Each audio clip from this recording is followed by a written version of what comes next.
Sobat Smartikers, kembali lagi di podcast Juara. Bersama saya Anissa Putri Rahmawati selaku host podcast jurnalistik SMA Negeri 3 Sragen.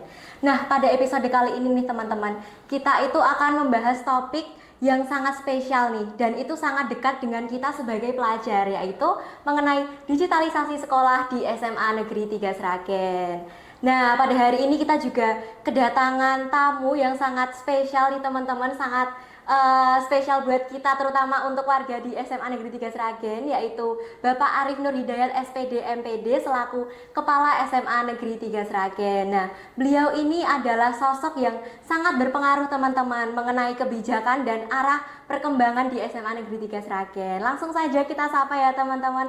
Halo Bapak, apa kabar hari ini? Halo Mbak Anissa, baik, alhamdulillah, senang sekali bisa hadir di podcast kita kali ini gitu ya. Sudah makan siang? Sudah Bapak. MBG-nya sudah dimakan? Sudah. Luar biasa. Alhamdulillah ya Bapak Arif, semoga selalu sehat dan bahagia ya Bapak. Nah, hari ini kita akan sharing-sharing santai nih Bapak mengenai digitalisasi digitalisasi sekolah di SMA Negeri 3 Sragen ini. Nah, pasti teman-teman itu kan juga sudah sangat sudah sangat familiar dengan penggunaan teknologi nih Bapak, karena kita juga menggunakan teknologi itu dalam belajar, mengerjakan tugas, bahkan sekarang saat kita berkomunikasi dengan guru saja juga sudah berbasis digital. Teknologi, iya ya. Benar sekali. Nah, sekarang untuk membahas hal ini lebih dalam nih Bapak, kita akan tanya-tanya nih ke Pak Arif mengenai digitalisasi sekolah ini sebenarnya apa sih gitu, dan teman-teman disimak sampai akhir ya teman-teman, karena ini episode yang sangat-sangat spesial dan sangat-sangat menarik, terutama untuk kita sebagai pelajar di SMA Negeri 3 Sragen. Nah, sebelum berjalan lebih jauh nih Bapak, sekarang itu kan kita mengetahui bahwa dunia pendidikan itu sudah mengalami perubahan besar. Betul. Karena seiring perkembangan teknologi ya Bapak. Betul. Bahkan di sekolah kita di SMA Negeri 3 Sragen ini juga sudah mulai merasakan perubahan ini di bidang teknologi, kayak kita pembelajaran di kelas, guru memberikan tugas menggunakan platform-platform digital. Nah, untuk membuka sesi ini nih Bapak, saya ingin bertanya, sebenarnya digitalisasi di sekolah itu apa sih Bapak? Apakah ini hanya sekedar penggunaan teknologi saja, atau digitalisasi ini ada manfaatnya untuk budaya dan kehidupan kita sehari-hari seperti itu? Oke, pertanyaan pembuka yang sangat menarik ya Mbak Anissa ya. Jadi kalau kita mendengar istilah digitalisasi, apa sih yang terlintas di pikiran kita? Apakah itu gadget, apakah itu internet, atau yang lain? Tetapi sebenarnya kalau kita melihat digitalisasi di dalam pembelajaran, tentu ini bukan hanya sekedar alat ya, atau hanya bukan sekedar penggunaan laptop atau HP ataupun media gitu ya. Tapi lebih dalam dari itu. Di dalam pembelajaran kita mengenal namanya TPEC, Technological and Pedagogical Content Knowledge gitu ya. Jadi ada penggabungan unsur antara teknologi, kemudian pembelajarannya, dan juga konten apa yang ingin disampaikan guru kepada anak-anak. Jadi saya pikir untuk digitalisasi pembelajaran ini jauh lebih dari sekedar kita menggunakan alat gitu ya. Tetapi bagaimana proses pembelajaran terutama di kelas ini bisa melatih anak-anak untuk mulai berpikir kritis, tidak berhenti pada sebatas pengetahuan saja, tetapi mampu berpikir lebih dalam lagi. Jadi tidak hanya menerima materi saja, tetapi mau melanjutkan dengan pemikiran gagasan yang lebih jauh lagi dengan bertanya mengapa dan bagaimana. Karena itu adalah sebagai pertanyaan pembuka untuk anak-anak untuk mengikuti pembelajaran yang lebih mendalam. Jadi saya pikir untuk yang namanya digitalisasi dalam pembelajaran itu tidak hanya sekedar penggunaan alat, media, atau aplikasi saja ya, tetapi bagaimana menggabungkan komponen-komponen tadi, teknologi, kemudian pedagogik, dan juga konten pembelajaran itu dikemas dalam sebuah aktivitas pembelajaran yang menyenangkan, terutama untuk pembelajaran di dalam kelas. Dan saya yakin bagi anak-anak yang saat ini berada di kelas 10 sampai kelas 12, ini sudah sangat familiar ya dengan teknologi, dengan HP, dengan internet dan lain-lain. Jadi saya pikir arah digitalisasi pembelajaran ini adalah arah yang tepat, apalagi salah satu komponen di dalam pembelajaran mendalam itu adalah adanya digital leverage, ada penggunaan pemanfaatan digitalisasi dalam pembelajaran. Saya kira seperti itu. Oke, baik. Jadi digitalisasi ini bukan hanya penggunaan alat-alat teknologi ya Bapak, Iya, tapi betul. Lebih ke cara berpikir dan Betul bertindaknya sekali. siswa dalam Iya. cara belajarnya juga. Nah, setiap perubahan itu kan pasti ada latar belakangnya nih Iya. Bapak. Nggak mungkin sekolah itu langsung merubah sesuatu tanpa ada alasan yang cukup kuat nih. Nah, saya ingin tahu nih Bapak, apa sih latar belakang atau kebutuhan utama yang mendorong SMA Negeri 3 Sragen untuk melakukan digitalisasi dalam bidang pendidikan? Iya, kita memang tidak bisa memungkiri ya, zaman itu selalu berubah, berkembang.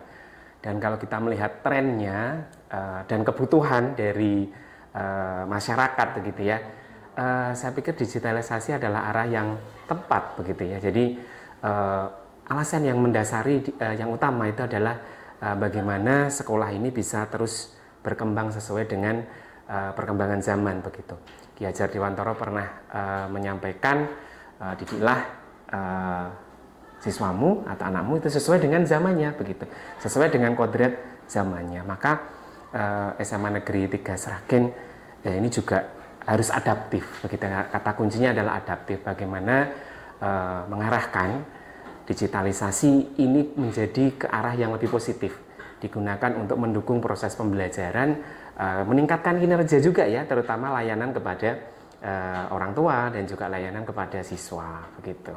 Baik, jadi harapannya dengan adanya digitalisasi di SMA Negeri 3 Sragen ini bisa meningkatkan apa ya Pak, pelayanan untuk siswa, sekali. Untuk wali kelas, Iya, untuk wali betul. murid juga begitu ya Bapak. Nah, apalagi kalau ini baru ini ya, terutama untuk anak-anak kelas 12 ya yang harus persiapan ke PTN ya gitu. Jadi harus menyiapkan akun untuk daftar SNBP, kemudian persiapan nanti SNBT, dan semuanya sudah berbasis digital di sana. Maka Bapak Ibu guru pun juga harus harus bisa mengikuti begitu ya, terutama Bapak Ibu guru PK yang akan mendampingi anak-anak dalam memilih jurusan, kemudian mengarahkan kemana, mencarikan informasi mana jurusan-jurusan yang tingkat keketatannya itu tidak terlalu tinggi seperti itu. Jadi saya pikir arahnya sudah tepat bila kita ke sana gitu.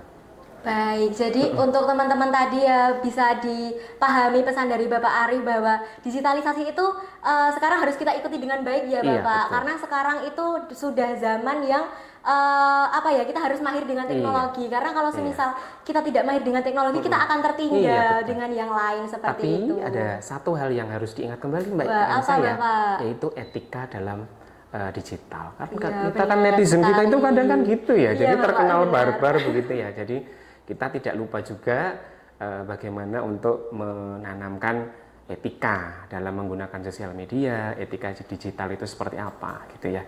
Dan juga anak-anak juga perlu diingatkan bahwa dalam bersosial media, berinternet itu juga harus hati-hati, jangan sampai mereka mengunggah data-data sensitif dan sebagainya begitu. Baik, itu juga bisa dijadikan pengingat ya teman-teman, karena kita itu juga harus menjaga alma mater SMA Negeri 3 Sragen kita tercinta. Jangan sampai karena kita lalai di media sosial, jangan sampai karena kita tidak memiliki etika baik di media sosial, nanti nama SMA Negeri 3 Sragen ini jadi tercoreng. Jangan sampai ya teman-teman, bisa dipahami dengan baik nih pesan dari Bapak Arif. Nah, kalau kita perhatikan nih Bapak, sekarang kan itu di dunia pembelajaran, bahkan di administrasi itu kan juga sudah menggunakan inovasi digital nih Bapak. Nah, program digital apa sih yang sudah diterapkan di SMA Negeri 3 Bapak? Mulai mungkin dari dekat-dekat ini atau nanti ke depannya mau bagaimana? Sebelum ke sana, jadi saya datang di SMA Negeri 3 ini juga relatif baru ya sebenarnya, karena juga baru datang di bulan November kemarin begitu. Jadi tapi kita sudah mulai melihat kebutuhan sekolah. Kita selalu melihat dari analisis kebutuhan sekolah. Kalau kita cek dari rapot pendidikan sekolah kita, sebenarnya dari ke-6 dimensi ini sudah relatif bagus gitu ya. Namun memang ada dua hal yang turun dari tahun sebelumnya gitu ya, di mana yang turun ini adalah di bagian literasi dan numerasi. Nah, perlu diketahui ya anak-anak sekalian ya, bahwa yang punya rapot itu bukan hanya siswa loh. Ternyata sekolah itu juga punya rapot begitu, dan itu akan dianalisis setiap tahun begitu ya. Nanti akan dilihat progresnya tiap tahun itu apakah naik ataukah turun. Itu nanti juga akan berpengaruh pada akreditasi sekolah gitu ya. Jadi bagaimana supaya rapot kita bagus itu adalah tanggung jawab kita bersama. Bukan hanya tanggung jawab sekolah ya, tetapi juga tanggung jawab guru, siswa, karyawan, pelayanan dan seterusnya. Nah, setelah kita melihat rapot pendidikan tadi, ternyata dimensi yang harus ditingkatkan itu adalah di bagian literasi dan numerasi gitu ya. Maka sekolah sini sudah mulai merancang sebuah program, dan kemarin kita sudah memulai di pertemuan pertama, yaitu program peningkatan literasi dan numerasi digital sekolah gitu ya. Di mana program ini kami membuat tim pengembang begitu. Di mana setiap satu tim dalam sebuah tim pengembang ini terdiri dari minimal ini satu guru mata pelajaran. Jadi semua mata pelajaran kita libatkan di situ. Jadi tim pengembang nanti akan mengembangkan desain pembelajaran berbasis digital begitu ya. Dari merancang LKPD-nya, kemudian merancang evaluasinya, itu dari segi konten gitu ya. Kemudian nanti dari segi medianya, kita ingin menggunakan atau mengoptimalkan apa yang sudah dimiliki setiap sekolah. Tahu nggak apa itu? Apa tuh Bapak? Belajar ID. Oh, gitu ya. baik. Udah punya ya? Sudah. Nah, jadi belajar ID itu bukan hanya sekedar email, tetapi di dalamnya itu ada yang namanya Google Workspace for Education gitu ya. Jadi di dalamnya sebenarnya dalam satu kesatuan Google Workspace itu ada Google Classroom, Google Site, ada Google Form, Google Doc, Spreadsheet dan seterusnya. Nah, kita akan mulai dari situ, dari aset yang sudah dimiliki oleh setiap sekolah ini ya.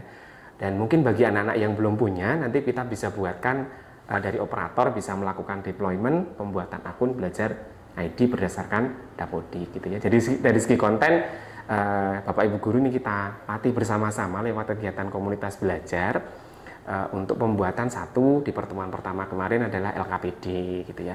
Kemudian nanti di pertemuan berikutnya itu adalah bagaimana menyusun instrumen evaluasi yang mana itu nanti bisa kita harapkan tidak hanya soal yang sifatnya pengetahuan umum saja gitu ya, tetapi soal-soal yang menggali bagaimana siswa itu lebih berpikir secara mendalam. Jadi melakukan analisis, kemudian melakukan evaluasi dan memprediksi begitu. Jadi kalau kita terapkan ke soal itu ada di level kognitif C3 sampai C6 gitu ya. Kalau di pembelajaran mendalam itu ada mengaplikasi dan merefleksi gitu. Jadi kita arahkan ke sana sehingga soal evaluasinya nanti kita lewat tim pengembang dulu, kita akan arahkan desain soalnya ke arah sana. Kemudian nanti setelah itu selesai kontennya, kita akan masukkan dalam wadah medianya gitu ya. Nah, tentunya kita juga masih menggunakan media dari Google Workspace ya. Kalau yang kaitannya dengan website itu ada Google Sites gitu ya. Karena saya kira itu cukup mudah untuk Bapak Ibu guru dalam beradaptasi begitu ya, tidak terlalu sulit. Jadi dari tim IT nanti akan menyiapkan wadahnya begitu. Kemudian Bapak Ibu guru akan menyiapkan kontennya. Nah, nanti Bapak Ibu guru itu akan kita undang sebagai kontributor dan kolaborator begitu ya, yang nantinya akan mengisi Google Site tadi, di mana nanti Google Site yang sudah jadi itu akan kita gunakan pembelajaran di kelas yang tentunya manajemennya nanti menggunakan Google Classroom. Tapi itu masih di level tim pengembang. Karena dalam sebuah pengembangan itu ada tahapannya. Nah, tidak bisa kita langsung terapkan ke satu sekolah gitu ya. Jadi dimulai dulu dari analisis kebutuhan. Kita melihat, oh Bapak Ibu guru kita itu kan heterogen sekali ya. Yang muda lumayan banyak, tapi yang senior kan juga masih perlu pendampingan begitu. Jadi kita mulai dulu dari level tim pengembang gitu. Jadi nanti ada analisis kebutuhan, ada desain, ada development pengembangannya. Nah, kita masih dalam tahap desain nih di fase kedua gitu ya. Kemudian nanti ada uji coba terbatas gitu ya, sampai nanti diterapkan di sekolah. Jadi harus bertahap seperti itu. Itu yang pertama terkait dengan pembelajaran. Kemudian yang kedua, saya melihat website sekolah kita ini dalam tanda kutip masih cukup sepi ya, artinya konten-konten yang ada di sana juga belum begitu banyak begitu. Saya pikir eman-eman sekali gitu ya, kok ini kita bisa libatkan siswa-siswa ini sebagai kontributor. Jadi kemarin saya sudah diskusi dengan anak-anak OSIS, kayaknya MPK juga sudah ini ya, Pramuka juga sudah. Pokoknya setiap kali yang masuk ke ruangan kelas itu selalu ajak diskusi gitu ya. Saya minta gimana sih supaya organisasi kesiswaan ini juga bisa berkontribusi pada literasi dan numerasi digital sekolah begitu ya, melalui kontributor konten website gitu ya. Jadi silahkan nanti dari setiap ekstra atau setiap organisasi itu bisa membuat artikelnya, misalkan dari laporan kegiatan dikonversi jadi artikel, kemudian dilengkapi dengan foto gitu ya. Nah, nanti dikirimkan ke tim humas. Nah, tim humas yang akan melakukan kurasi ini. Layak nggak sih ini artikelnya buat terbit? Gitu. Kalau belum, coba direvisi lagi, konsultasi ke guru bahasa Indonesia atau yang lain.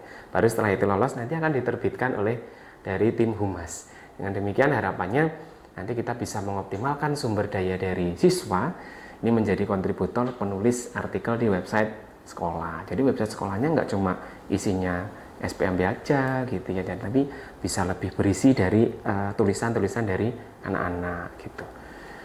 Itu yang ini ya, yang kemarin sudah kita rapatkan gitu ya. Dan ini kita juga masih merancang juga bagaimana menerapkan digitalisasi itu dalam sistem perizinan siswa.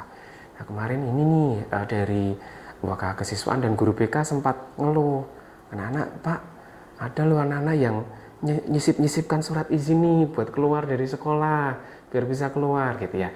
Nah, itu juga akan kita upayakan ke arah sana. Jadi nanti ada guru piket yang akan menginputkan, dan anak-anak nggak ngisi sendiri gitu ya. Jadi nanti diinputkan anak-anak, nanti disetujui oleh guru mapel, dari guru BK menyetujui, muncul surat izin, satpam tinggal ngecek nih gimana, ada enggak namamu di situ. Kalau enggak ada, ya nggak boleh keluar, nggak boleh izin gitu.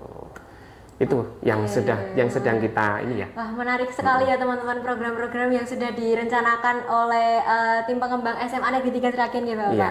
Nah, harapannya ini programnya ini bisa segera diimplementasikan kepada siswa-siswi ya Bapak. Iya, doakan aja ya, mudah-mudahan kita lancar doakan gitu ya. bersama ya teman-teman, biar nanti kita bisa ikut merasakan nih program-program baru dan inovasi-inovasi baru untuk SMA kita tercinta ini. Nah, tentunya tujuan suatu program itu kan bukan cuma untuk mendukung pembelajaran aja nih Bapak. Nah, tapi juga mendukung pola berpikir siswa juga. Nah, gimana sih Bapak caranya biar digitalisasi ini bukan cuma membantu meningkatkan kualitas belajar siswa, tapi juga membantu meningkatkan pola berpikir siswa nih Bapak, karena di zaman sekarang ini masih banyak juga teman-teman di sepantaran saya atau di atas saya itu yang masih kurang paham atau kurang mengerti cara mengimplementasikan digitalisasi ini dengan baik. Mungkin Bapak bisa memberikan tips nih buat teman-teman, gimana sih caranya biar digitalisasi di dunia pendidikan ini nggak cuman untuk meningkatkan kualitas pembelajaran aja, tapi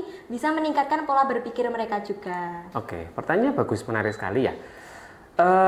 Saya melihat siswa ini sebagai generasi yang native digital begitu lahir itu sudah dia berada di dalam era digital begitu ya. Betul. Tentu sampai saat ini pun saya yakin sudah sangat familiar dengan yang namanya kecerdasan artifisial nih atau AI. Mbak Anissa juga pasti pakai ya. Pasti pakai. Nah, sekarang bagaimana kalau kita melihat AI yang berkembang saat ini kan cepat sekali gitu ya. Kita nggak bisa membendung begitu. Yang bisa kita lakukan adalah bagaimana menguatkan diri dengan etika dulu sebagai pegangan kita, supaya kita tidak hanyut pada arus informasi dan arus digitalisasi begitu ya. Dan bagaimana menggunakan AI atau KA, kecerdasan artifisial ini secara efektif begitu ya. Karena saya yakin anak-anak sekarang yang Gen Z itu juga sudah familiar dengan itu begitu ya. Nah, sekarang bagaimana memposisikan kecerdasan artifisial itu jangan dipandang sebagai hanya sebuah alat yang ingin kamu dapatkan jawabannya. Terkadang pola pikirnya hanya ada soal permasalahan, ketemu jawaban begitu. Jangan, tetapi gunakan sebagai partner untuk diskusi. Saya sering brainstorming juga dengan AI ya. Jadi kalau ada data seperti ini begitu ya, kira-kira apa sih yang harus dilakukan? Buatkan listnya. 1, 2, 3, 4, 5 gitu ya, muncul gitu. Dari situ kita nanti bisa lihat, oh ini sesuai, yang ini kurang sesuai. Kita ketemu list baru nih, sudah mengerucut. Nah kemudian kita bisa lakukan skala prioritas dari hal itu gitu ya. Nah maka ketemulah tadi salah satunya program yang saya sampaikan tadi. Itu juga saya sempat brainstorming juga dengan AI ya. Jadi apa sih keunggulan SMA Negeri Sekasagren, kekurangannya apa, kebutuhannya apa, begitu ya. Ya akhirnya seperti itu, kita tadi sampaikan rancangan program yang akan kita laksanakan ke depan seperti itu. Jadi kalau saran saya, anak-anak yang saat ini Gen Z ini ya, seusia Mbak Nisa nih, ini harus mulai terbiasa bagaimana berdiskusi dengan AI-nya gitu ya. Jadi tidak hanya tanya jawaban yang sifatnya pengetahuan, tetapi bagaimana menggali lebih dalam apa sih yang bisa dilakukan gitu ya. Kalau ketemu pelajaran misalkan, jangan hanya sebatas informasi itu saja gitu ya. Mbak Nisa kan tahu ya, pertanyaan itu ada berapa jenis kata tanya? Ada apa, apalagi di mana, siapa, kapan, mengapa, dan bagaimana. Nah terkadang lupa dengan dua pertanyaan yang terakhir itu yang jauh menggali lebih dalam, yaitu mengapa dan bagaimana. Maka jangan berhenti hanya di apa, siapa, kapan, di mana, karena 4 pertanyaan ini sifatnya faktual gitu ya, sifatnya seperti berita itu faktual, tetapi lanjutkan dengan Socratic questioning, yaitu dengan mengapa dan bagaimana begitu. Karena dari situ nanti akan tergali lebih dalam. Bagaimana supaya kita bisa begini, bagaimana supaya bisa begitu gitu ya. Dan tentunya tantangan yang dihadapi nanti oleh para Gen Z ini akan jauh lebih berat nih daripada saya yang generasi milenial gitu ya.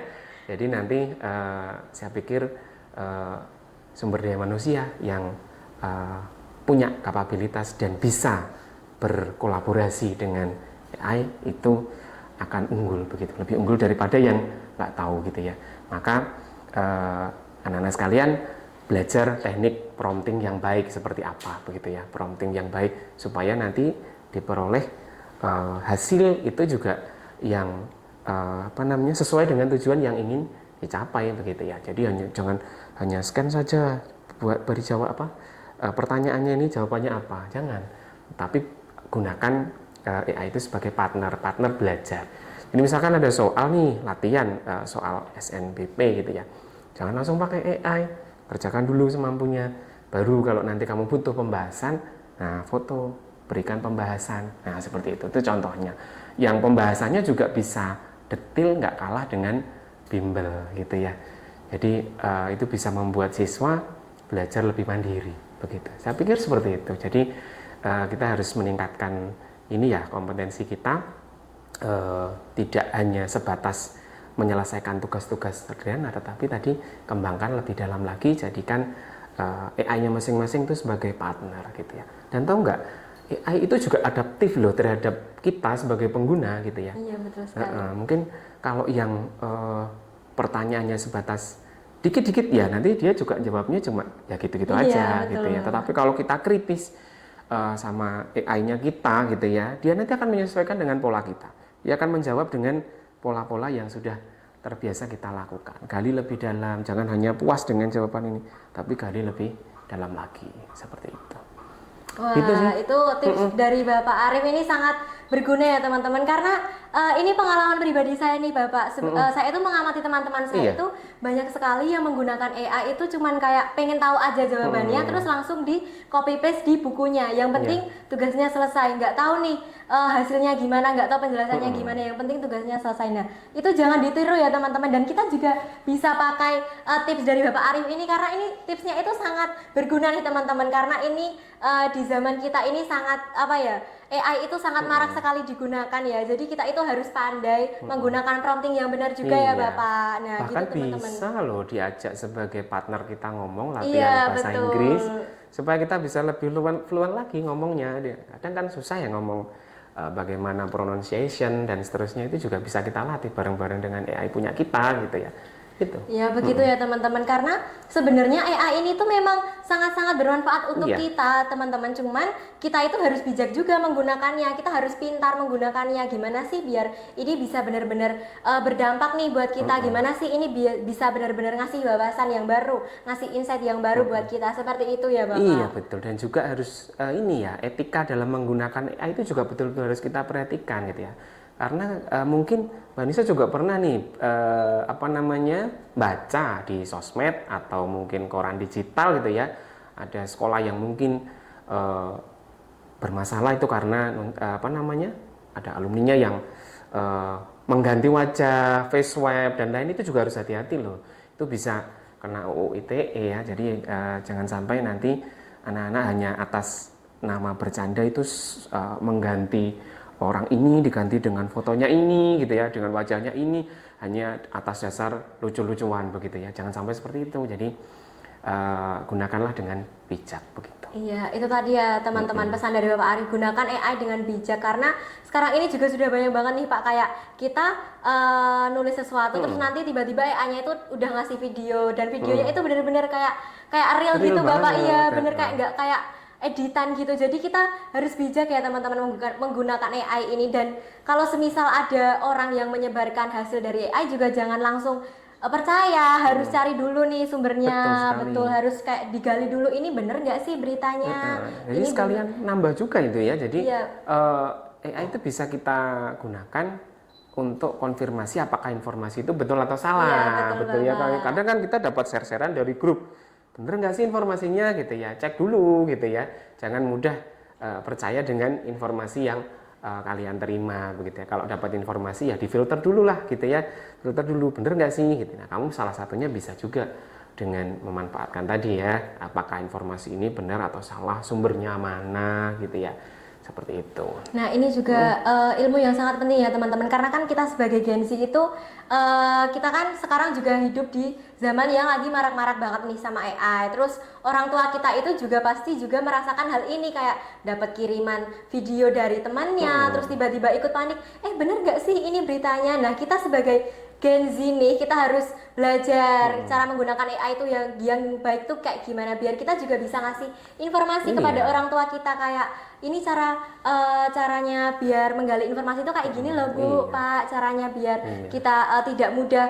termakan dengan berita hoax itu seperti ini. Bahkan jadi dulu Ibu Menteri Sri Mulyani aja sempat kena deepfake gitu ya. Nah, iya itu yang menyampaikan videonya diedit pakai AI, menyampaikan guru adalah beban negara, itu kan sampai ramai juga ya. Maka harus hati-hati sebelum membagikan informasi gitu. Nah itu ya teman-teman, harus hati-hati, apalagi kita membawa alma mater SMA Negeri 3 Sragen. Jangan sampai karena kita salah sikap dikit aja nanti alma mater SMA Negeri 3 Sragen ini menjadi tercoreng, atau nama baiknya itu menjadi apa ya Bapak, jadi jelek nih di mata orang-orang luar. Jangan sampai ya teman-teman. Nah tadi kan saya juga sudah mendengarkan bahwa Bapak ini sudah merencanakan beberapa program baru nih untuk digitalisasi sekolah di SMA Negeri 3 Sragen. Nah setiap kita mau membuat program itu kan pasti ada penyesuaian juga nih Bapak. Baik dari guru, dari siswanya, maupun dari sarana prasarananya. Nah saya ingin tahu nih Bapak, kira-kira tantangan apa sih yang nanti akan dihadapi siswa atau guru, atau mungkin dari sarana prasarananya itu bakal ada tantangan apa nih Bapak kira-kira? Ya, jadi di dalam melaksanakan suatu program wajar ya ada tantangan. Maka kita di awal itu selalu melakukan analisis kebutuhan dulu terhadap program itu bisa jalan atau enggak, ada support sistemnya enggak di situ gitu ya.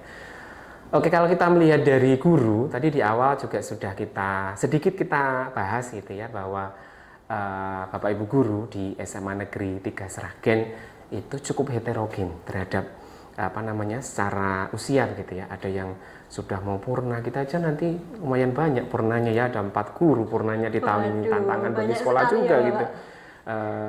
Ada yang sudah mau purna, ada yang ya middle age gitu ya masih mau belajar gitu ya, tapi itu semangatnya luar biasa. Tapi ada juga yang relatif muda dan energik begitu, sudah mahir lah di dalam menggunakan teknologi begitu. Nah maka yang bisa kita lakukan nanti untuk mengatasi tantangan itu adalah kolaborasi antara Bapak Ibu guru gitu ya. Jadi jangan sampai ada Bapak Ibu guru yang tertinggal. Pengennya yang muda larinya kenceng gitu ya, tapi yang sudah senior jalan pelan-pelan, jangan sampai ditinggal begitu. Tapi kita bagaimana bergandengan tangan, bareng-bareng bergerak bersama, walaupun itu satu step begitu ya, tapi melangkahnya bareng-bareng. Makanya di awal tadi kita sampaikan kita membuat tim pengembang dulu begitu ya, untuk mengembangkan dulu prototipenya yang nanti akan dibagikan atau di-share oleh Bapak Ibu guru tim pengembang itu di MGMP mapelnya masing-masing begitu. Itu tantangan dari segi guru kita gitu ya. Kemudian kalau tantangan dari sarana prasarana, kita juga cukup bersyukur, alhamdulillah patut bersyukur bahwa sarana prasarana di SMA Negeri 3 Sragen ini juga dalam kategori baik begitu ya. Walaupun memang kalau harus mencukupi kebutuhan katakanlah internet untuk 1000 siswa ini juga cukup mungkin masih sedikit kurang begitu ya, tapi paling tidak kita sudah punya modal awal yang baik begitu ya. Itu dari segi sarana prasarana.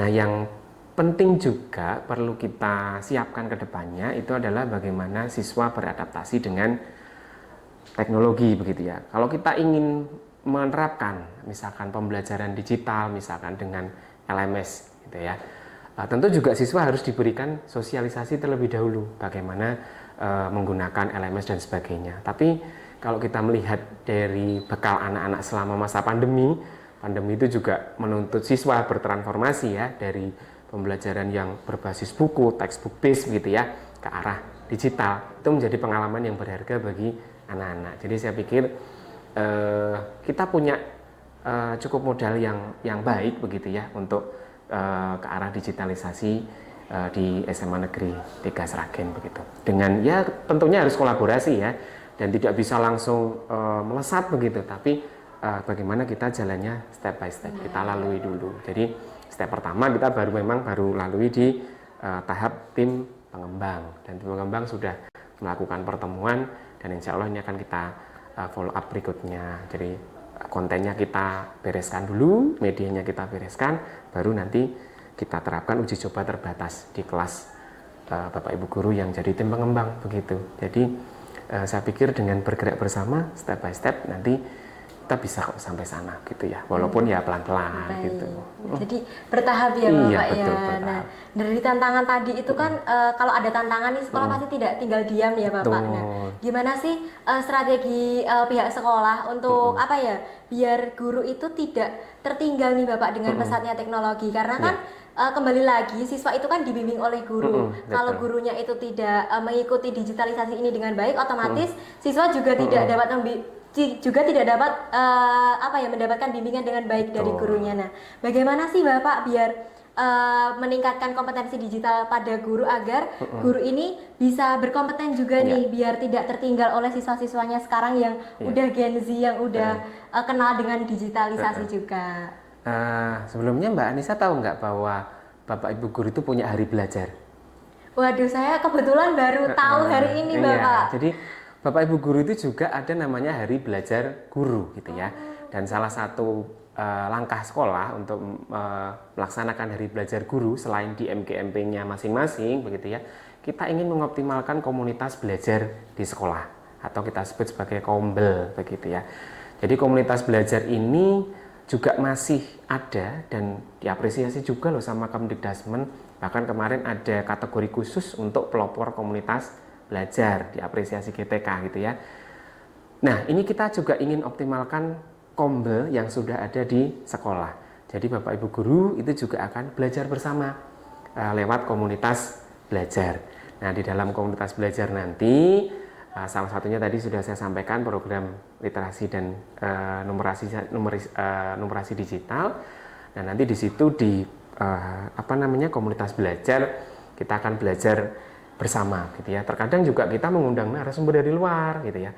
Tapi juga bisa juga kita menggunakan berbagi praktik baik dari Bapak Ibu guru yang sudah ngajar di kelasnya masing-masing. Walaupun kombel itu komunitas belajar itu isinya bukan hanya terkait digitalisasi pembelajaran saja gitu ya, tetapi juga banyak hal nanti yang bisa dibahas di situ. Misalnya bagaimana mengelola kelas gitu ya.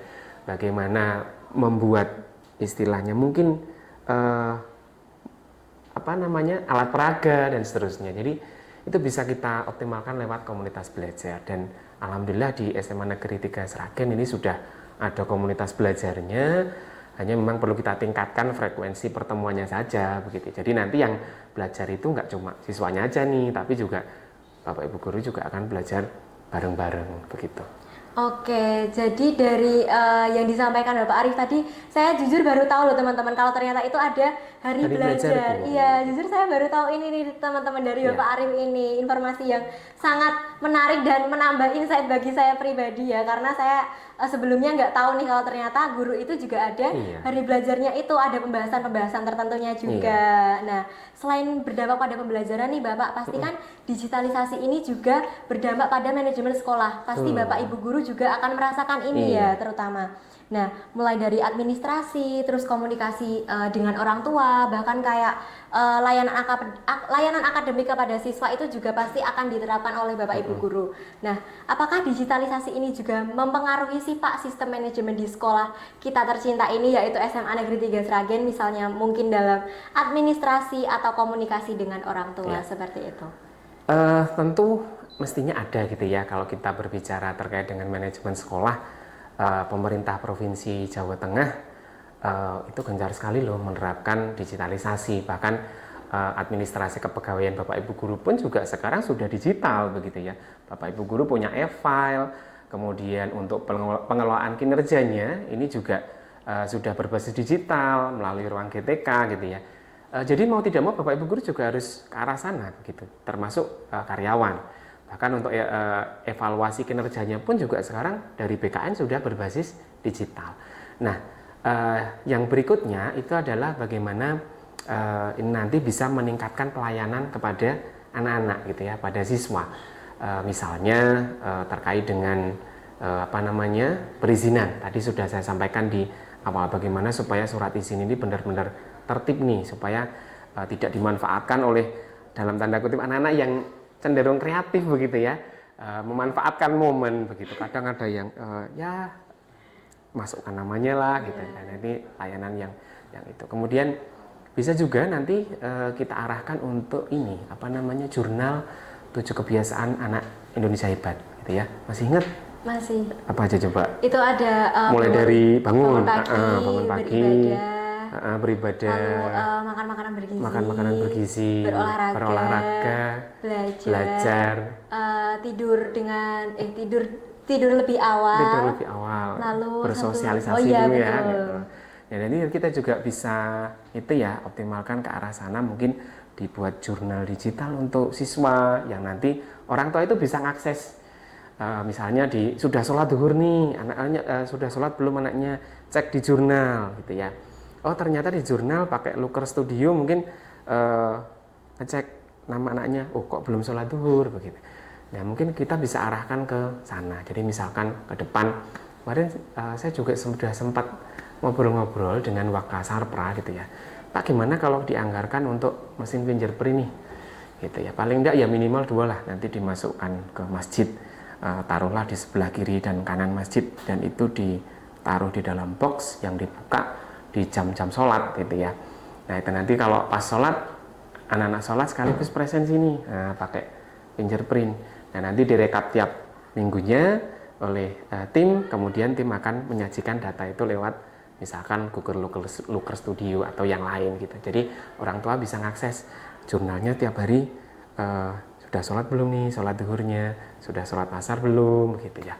Mungkin seperti itu ke arah kedepannya. Tapi kita sudah ngobrol-ngobrol dengan Wakasarpra, mudah-mudahan kita bisa alokasikan untuk itu gitu ya.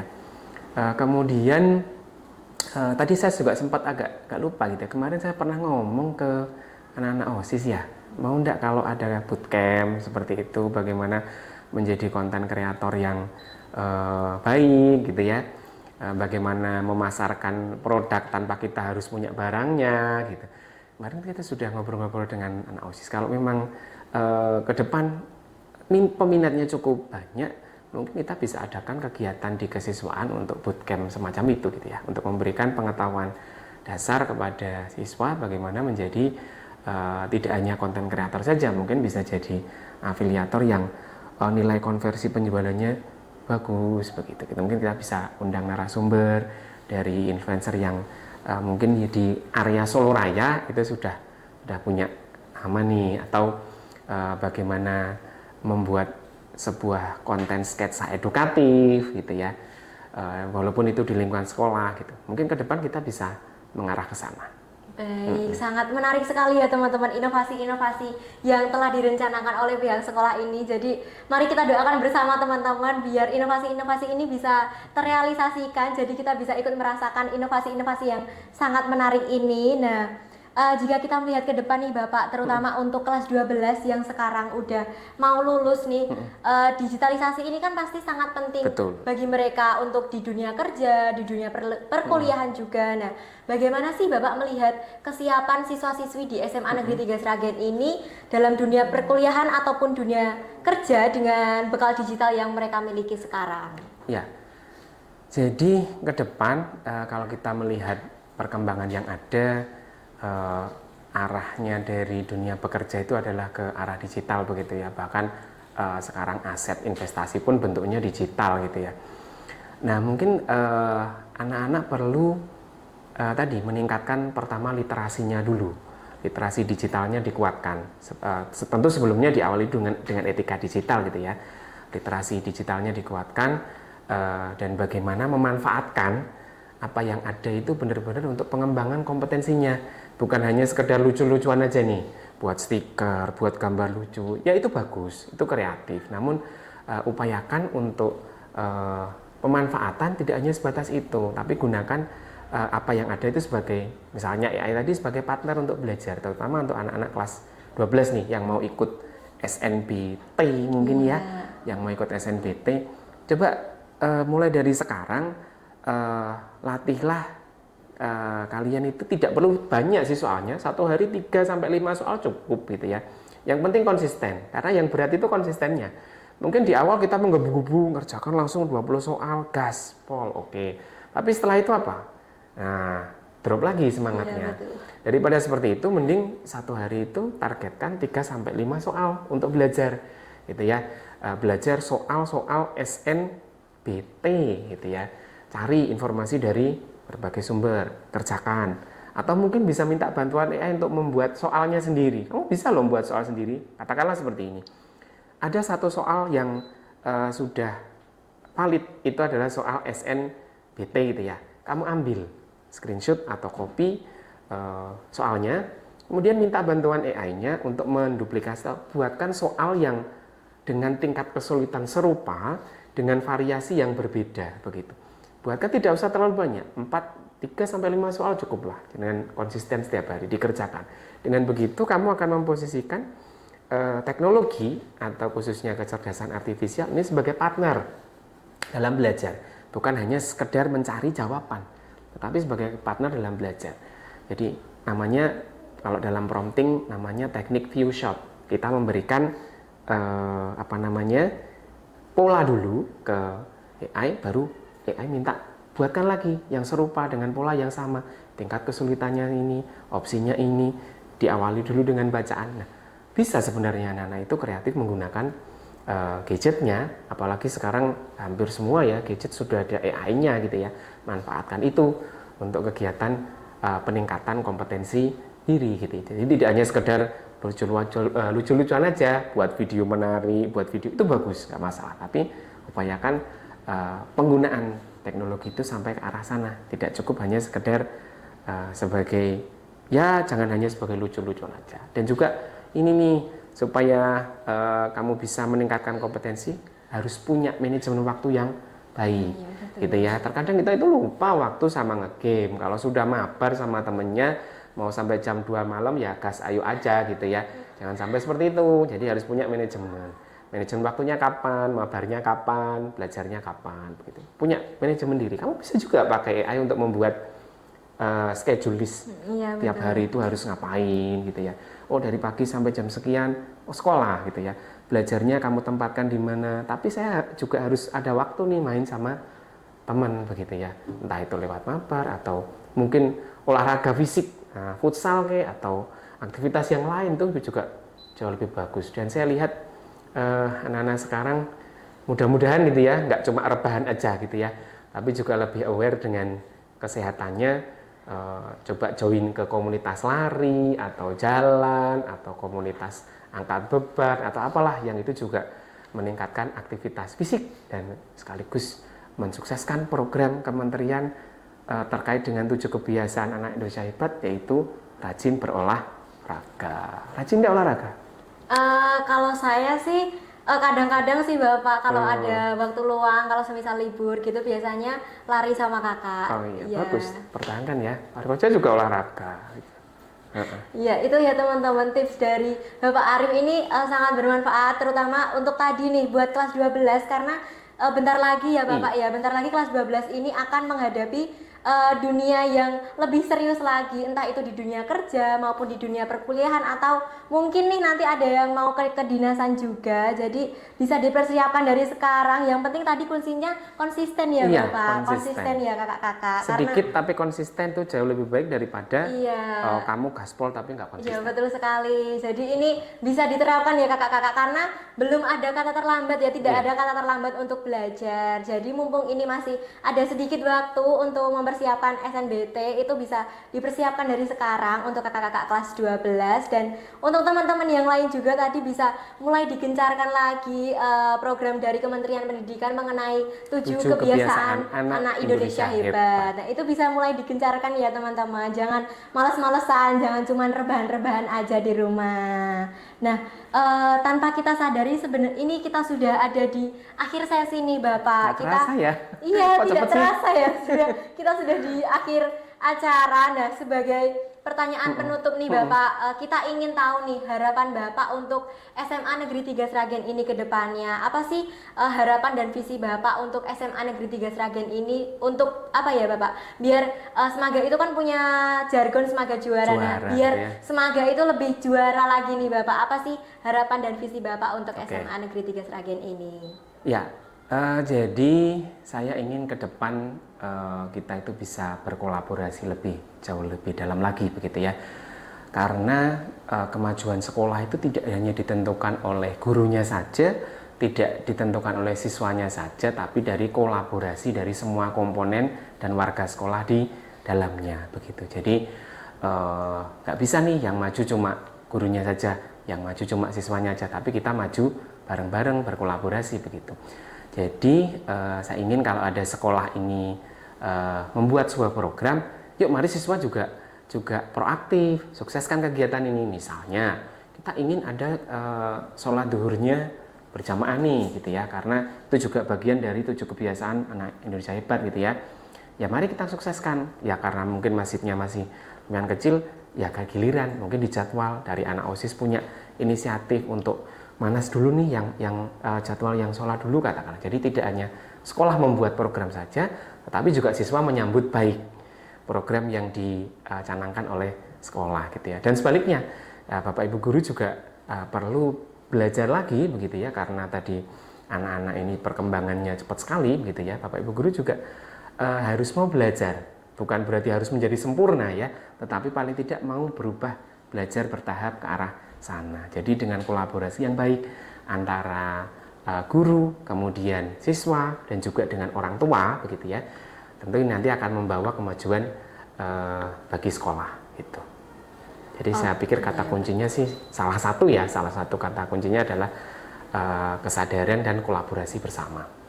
Oke, jadi itu tadi pesan dari Bapak Arif untuk SMA Negeri 3 Sragen itu. Jadi secara garis besar itu kita harus saling ngasih timbal balik ya Pak, ngasih feedback. Jadi kalau semisal sekolah itu mengadakan program, itu siswa juga harus mendukung, dan begitu juga sebaliknya, guru juga harus mendukung siswanya juga begitu. Nah, luar biasa sekali ya teman-teman pembicaraan kita pada hari ini. Kita dapat motivasi dan insight baru yang banyak banget dari Kepala SMA Negeri 3 Sragen, Bapak Arif Nur Hidayat. Nah, saya ingin mengucapkan terima kasih Bapak karena sama-sama sudah meluangkan waktunya untuk podcast dan berbincang-bincang hari ini bersama kami. Harapannya nih Bapak nanti apa yang sudah Bapak berikan, apa yang sudah Bapak harapkan, apa yang sudah disampaikan, dan program-program yang sudah dirancang ini bisa direalisasikan, dan nanti apabila programnya sudah berjalan itu bisa berjalan dengan baik, bisa diikuti dengan baik. Iya, begitu betul sekali. Bapak. Terima kasih Iya, Bapak atas makasih Mbak Nisa. waktunya. Dan pesan juga sebagai penutup untuk anak-anakku kelas 12 terutama ya. Kali ini kan kalian sudah membuat akun nih di SNBP. Silahkan dimanfaatkan waktunya dengan baik. Untuk anak-anakku kelas 12 jangan ragu dan enggan untuk konsultasi dengan guru BK kita gitu ya, untuk bagaimana kalian nanti memilih jurusan di SNBP.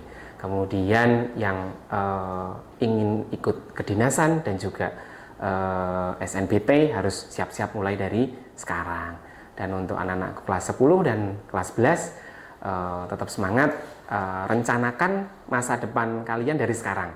Kalau kita gagal merencanakan, maka sejatinya kita sedang merencanakan sebuah kegagalan. Begitu. Wah, sangat menarik sekali teman-teman pesan dari Bapak Arif ini. Semoga kita sebagai siswa-siswi SMA Negeri 3 Sragen bisa menerapkan pesan-pesan baik dari Bapak Arif ini dengan baik, agar nantinya juga bisa berdampak buat diri kita dan juga berdampak buat sekolah ya Bapak. Betul sekali.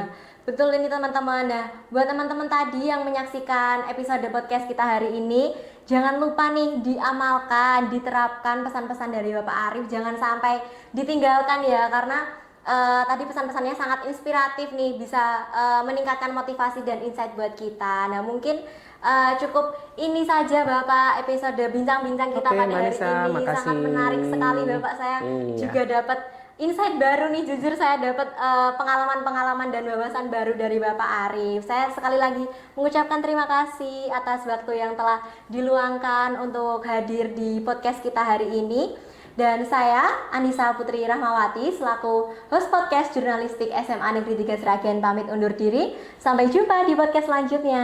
Semoga juara. Ya, semoga juara.